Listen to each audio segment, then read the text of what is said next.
안녕하십니까. 오늘이 마취통증외과 의원의 김영환 원장입니다.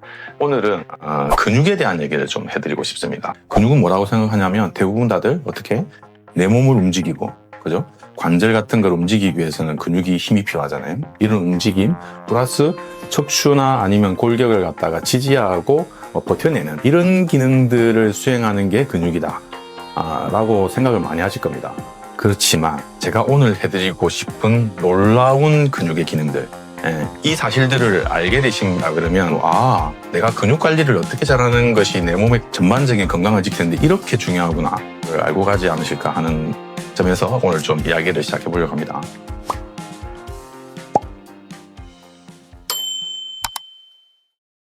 전에 제 친구들 중에 또 다양한 형태의 의사들이 계시는데 그중에 피부과 전문의 선생님이 저한테 술자리에서 자기가 의사들 중에 최고로 훌륭한 의사라고 그러더라고요. 그러면서 술김에 하는 말이 피부가 우리 몸에서 제일 큰 장기라 가지고 본인이 제일 훌륭한 의사래요. 그때는 제가 반박할 뭔가의 이 근거를 못 가져가지고 말을 못했는데 우리 몸에 비만하신 분을 제외하고 체지방률이 너무 높으신 분을 제외한 건강한 형태의 비율을 가지고 계신 분이라 그러면 우리 몸에서 제일 질량적인 부분이나 부피적인 부분에서 제일 큰 장기가 근육입니다. 그러니까 그 제일 큰 장기가 건강해야 사람 몸이 건강하시겠죠.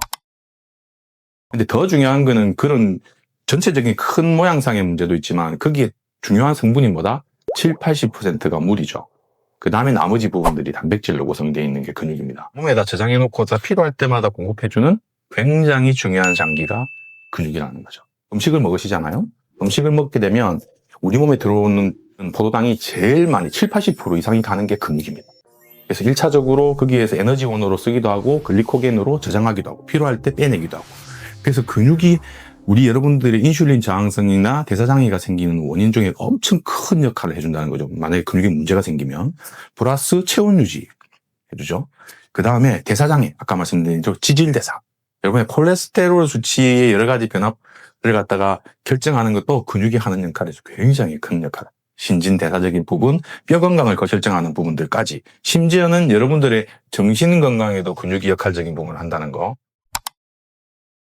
요새 화두가 되고 있는 부분에서의 근육이 하는 핵심적인 장기로서의 역할이 내분비기관으로서 굉장한 역할을 하고 있습니다. 내분비기관 중에는 갑상선이라든지 아니면은 뇌하수체라든지 송파 옆에 있는 부신 같은 것들이 호르몬 같은 걸 분비해서 여러 가지 것들을 할 건데, 이 근육도 이런 우리 몸에 있는 여러분들이 너무도 잘 아는 내분비기관으로서의 호르몬 같은 것들을 분비합니다.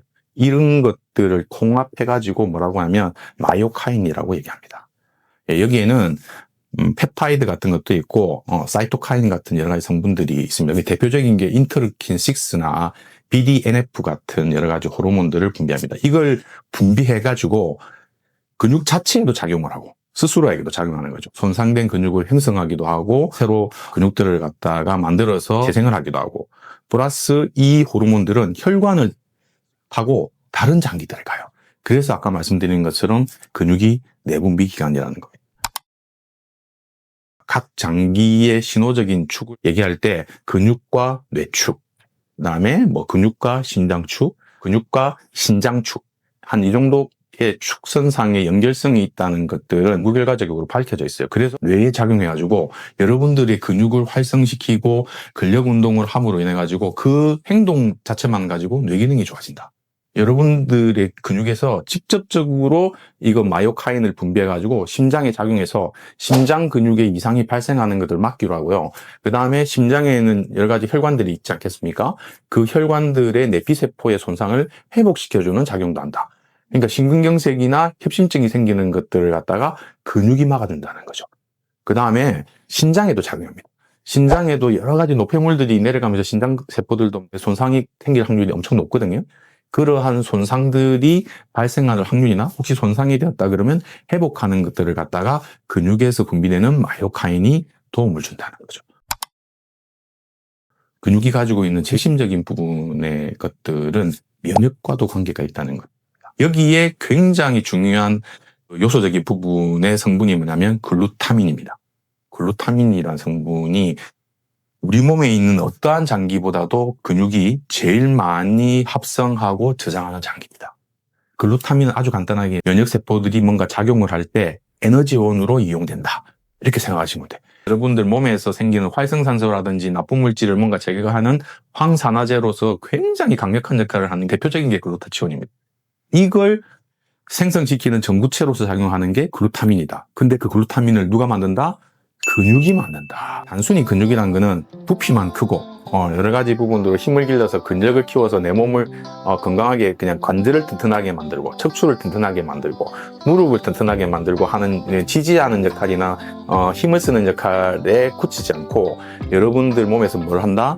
수분을 저장해주는 여러 가지 밸런스를 유지해주는 역할도 해주고 아까 포도당과 관련된 회사적인 부분에서 작용도 해주고 체온을 또 유지해주는데도 굉장한 역할을 많이 해주는 거고 플러스 말씀드린 각각의 장기들이 건강하게 유지되는데도 근육에서 분비되는 마요카인들이 가서 작용들을 굉장히 많이 하고 근육이 여러분들의 면역을 결정하는 면역기관으로서 이해 역할적인 부분들을 굉장히 많이 한다는 것들을 오늘 알려드리고자 이야기를 나눠봤습니다. 아마 다음 시간에는 근육이 감소되어 있을 때 생기는 문제점들 플러스 그걸 좀 해결하기 위해서 여러분들이 좀 어떤 고민을 해봐야 될 것인가에 대한 얘기들을 나눠보려고 하니까 그때 다시 좀 뵙도록 하겠습니다. 도움이 되신다 그러면 구독, 좋아요, 알림 설정 항상 부탁드리겠습니다. 네, 감사합니다.